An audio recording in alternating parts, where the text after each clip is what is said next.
Assalamu alaikum warahmatullahi ta'ala wa barakatuhu. Yan uwa, barkamu da sake saduwa da ku a cikin wannan shirin namu albarka.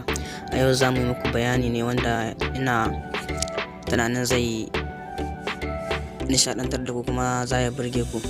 Bayani ne za mu yi akan mutum in baya son, kama misali wani ya ga istaci, in kana son ka azawa istaci amma sirrin ne kuma baka son wani ya gani, kama irin dai wannan kaga wanda ya gane ku to yayi.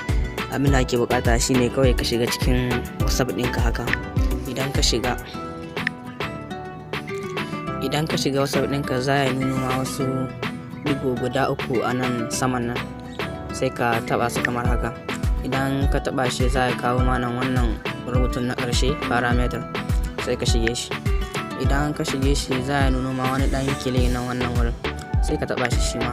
Idan ka taba shi zai kaka nan, shi ma sai ka taba wannan na farko, sai ya wuce da kai kawai ka shiga cikin abun. To kana zakkuwa nan wannan wurin gashi na rubutu na hudu inda aka sa status mai contact, shi za ka taba. Idan ka taba shi wannan kana gani nan wannan wurin na farko kamar contact ɗinka ne gaba ɗaya waɗanda suke ganin saci ɗinka. Nan kuma idan kana so ka hana wani ya ga istaci ɗinka, nan za ka shiga. Idan ka shiga wannan layi na biyu, idan ka taɓa shi, duk wanda baka son ya ga istaci ɗinka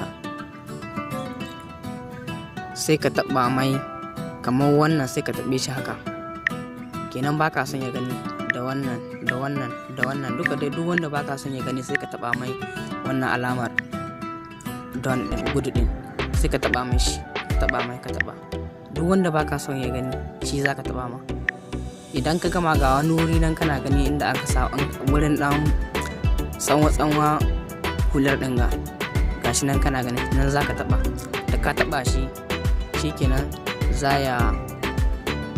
idan ka azawa staci waɗanda kake son ba, waɗanda haka azan nan baka son su gani, ba su ko gani staci ɗinka, haka za ka yi.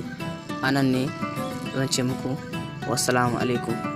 Idan bidiyon nan ya burge ku, da Allah ka kumanta ku rinka yi mana sharing da like, kuma ku danna subscribing da alamar ƙararrawa domin za su sanar da ku sababbin shirye-shiryenmu da zarar mun